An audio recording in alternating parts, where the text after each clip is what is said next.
UPSC prelims 2021 में आपके सामने मोरेना मध्य प्रदेश में स्थित 64 योगिनी टेम्पल के रेफरेंस में 4 स्टेटमेंट दिए गए थे और बताना था कौन सा करेक्ट है।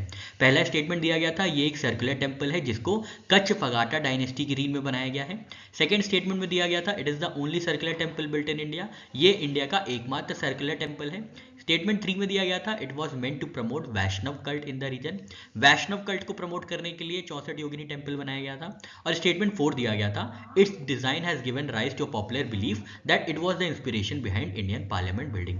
ऐसा माना जाता है कि इंडियन पार्लियामेंट बिल्डिंग जो है वो इंस्पायर्ड है डिजाइन से किसकी, 64 योगिनी टेम्पल की। और आपको बताना था इन चारों स्टेटमेंट में कौन सा करेक्ट है। तो ऑप्शन सी बिल्कुल करेक्ट है, स्टेटमेंट फर्स्ट और स्टेटमेंट 4 ये करेक्ट है, स्टेटमेंट 2 और स्टेटमेंट 3 इनकरेक्ट है। स्टेटमेंट 1 की बात करें तो बिल्कुल करेक्ट है क्योंकि 64 योगिनी टेम्पल एक सर्कुलर टेम्पल है जिसको कच्छ पगाटा डायनेस्टी की रीन में बनाया गया था 11वीं सेंचुरी में। यहाँ की बात करें तो यहाँ पे ओपन सर्कुलर कोर्टयार्ड है, 64 स्मॉल श्राइन्स हैं और सेंट्रल श्राइन का कनेक्शन जो है बाद में शैव इन्फ्लुएंस भी विटनेस करता है।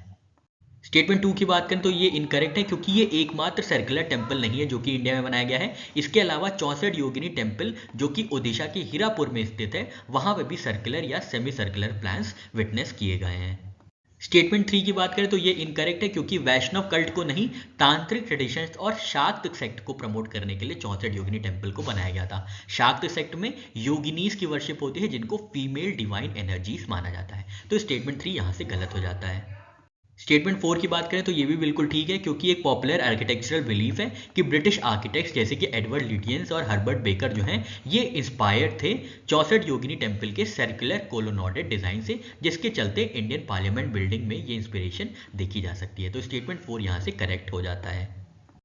ओडिशा के हीरापुर में स्थित 64 योगिनी टेम्पल और मोरेना के 64 योगिनी टेम्पल के कंपैरिजन करते हैं तो हीरापुर वाले या ओडिशा वाले टेम्पल को 9वीं सेंचुरी में बनाया गया था भौम कारा डायनेस्टी द्वारा अंडर क्वीन हीरा देवी, और मोरेना के टेम्पल को बनाया गया था 11वीं सेंचुरी में by the king Devpal under Kachchhapaghata dynasty. Religious context की बात करें तो दोनों ही का तांत्रिक या शाक्त ओरिएंटेशन था। आर्किटेक्चरल प्लान की बात करें तो ओडिशा के टेम्पल में परफेक्ट सर्कुलर हाइपोथ्रियल देखा गया है, मतलब ओपन टू स्काई प्लान था 64 योगिनीज के साथ, और मोरेना के टेम्पल में सर्कुलर प्लान है विद 65 चेंबर्स।